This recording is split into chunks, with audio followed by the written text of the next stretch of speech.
ദക്ഷിണകാശി എന്നറിയപ്പെടുന്ന കൊട്ടിയൂരിലെ ഈ വർഷത്തെ വൈശാഖ മഹോത്സവം മെയ് 28 വ്യാഴാഴ്ച ആരംഭിക്കും.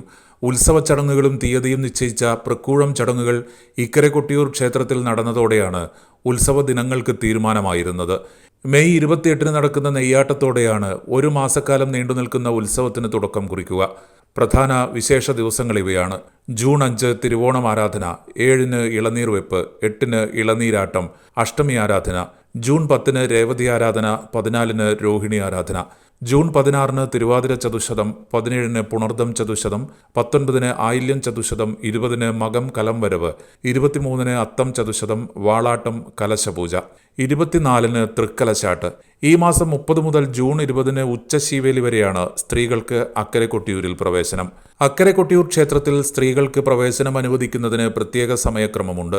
മെയ് 30 മുതൽ ജൂൺ 20 ഉച്ചശീവേലി നടക്കുന്നതുവരെ മാത്രമായിരിക്കും സ്ത്രീകൾക്ക് അക്കരെ സന്നിധിയിൽ ദർശനം നടത്താൻ അനുവാദമുണ്ടാവുക. മലബാറിലെ ഏറ്റവും വലിയ തീർത്ഥാടന കേന്ദ്രങ്ങളിലൊന്നായ വൈശാഖോത്സവത്തിന് ലക്ഷക്കണക്കിന് ഭക്തർ എത്തുമെന്നാണ് പ്രതീക്ഷിക്കുന്നത്.